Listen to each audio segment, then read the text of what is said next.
Oke, salam sukses lagi buat teman-teman semua. Pada video kali ini, saya akan ngajarin ke teman-teman bagaimana cara membuat sebuah card ya. Jadi untuk layoutnya, alangkah baiknya itu kita harus memisahkan sebuah layout card. Jadi kalau misalkan teman-teman ingin menggunakan card lagi dan card section lagi, teman-teman tinggal panggil aja. Oke, jadi saya yakin teman-teman masih belum kebayang maksud dari card ini apa. Kita akan coba mempraktekannya dan sekaligus saya sekalian untuk menjelaskannya.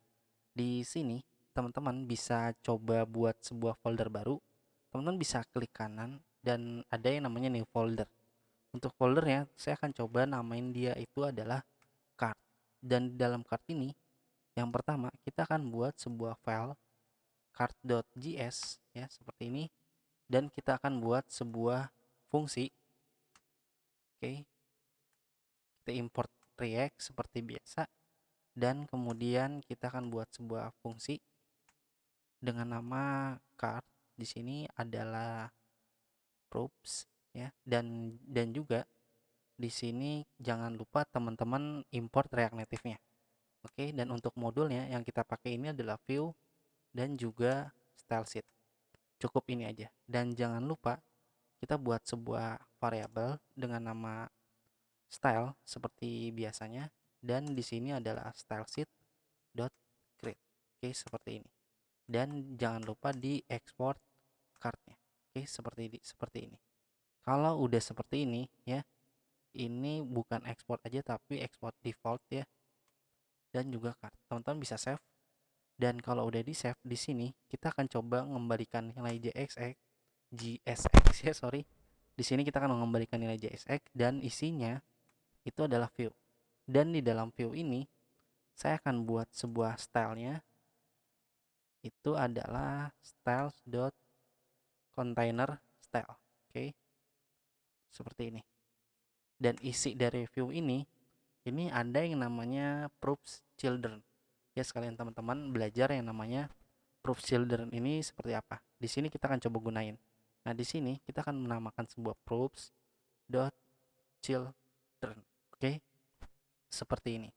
Dan untuk UI-nya, untuk UI card pertama itu memang seperti ini hanya dikit banget, tetapi untuk stylenya ini mungkin kita akan coba banyakin. Ya, untuk stylenya di sini teman-teman bisa coba paste, dan setelah dipaste ya kita buat style seperti biasa.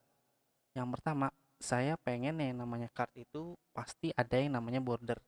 Ya, untuk border white-nya di sini kita cari border white, itu saya akan kasih dia 1, dan yang kedua itu adalah border radius. Oke, border radiusnya itu dia bernilai 2. Setelah border radius di sini kita bisa ngasih dia border color.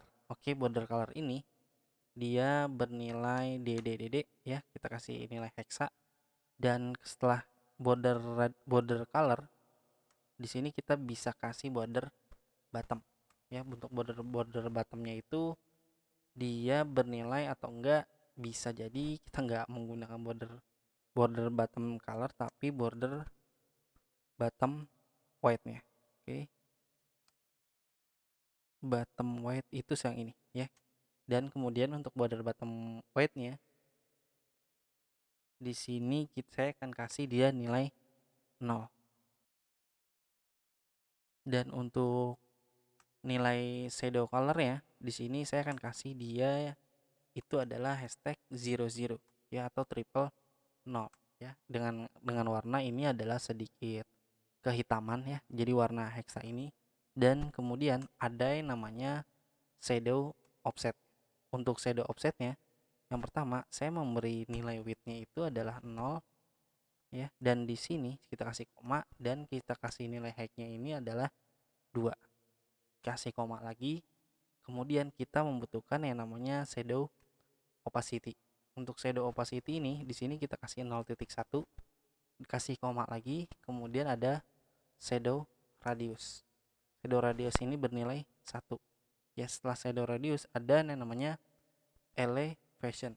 Ya, jadi untuk styling ini cukup banyak, saya nggak akan menjelaskan satu persatu, tapi nanti teman-teman akan melihat ya. Jadi manfaat dari kita membuat sebuah card ini dan diterapin di dalam screen kita ya di dalam album ini dia akan berubah menjadi bagus. Itu manfaatnya teman-teman akan melihat. Ya, jadi kita coba lanjutkan terlebih dahulu. Untuk margin left-nya di sini, yang pertama margin left-nya ini saya akan kasih kasih nilai 5. Dan setelah margin left-nya ada yang namanya margin right-nya. Oke. Untuk margin right-nya pun di sini saya akan kasih dia nilai yang sama agar dia seimbang. Dan juga margin top-nya di sini, untuk margin top-nya di sini kita akan kasih gede, lebih besar daripada margin left dan juga margin right. Oke. Dan kalau udah seperti ini teman-teman save ya. Kita akan coba langsung terapin di dalam sebuah komponen di dalam album detail ya. Teman-teman bisa melihat kita akan coba menggunakan yang pertama di sini. Kita akan gunakan pada view yang pertama, dan sebelum kita menggunakan card yang udah kita buat di sini, kita coba import terlebih dahulu untuk cardnya. Oke, di sini dia udah terimport ya. Dan kemudian di dalam view ini bisa kita ganti menggunakan card seperti ini. Dan kalau udah teman-teman coba save dan lihat ya. Jadi yang maksud dari card itu, itu yang seperti ini ya. Dia udah membuat sebuah kotak dan membuat warna sisi kiri, margin kiri dan margin kanan ini udah saya atur. Jadi kalau teman-teman ingin menggunakan card lagi, itu teman-teman bisa terapin di sini ya. Ini maksud dari saya bilang kita membuat komponen terpisah tuh ya. Teman-teman bisa melihat kita tinggal menggunakan ya. Jadi yang namanya fungsi itu, hindarin fungsi yang berulang. Jadi sebisa mungkin kita akan buat sebuah fungsinya itu dinamis ya. Jadi ketika kita ingin menggunakannya, kita tinggal mengambil aja, mengimport, dan lalu kita akan menggunakan. Oke. Ini untuk membuat cardnya. Nanti di video selanjutnya saya akan buat untuk card sectionnya. Oke, salam sukses lagi buat teman-teman semua. Sekali lagi saya ucapin terima kasih.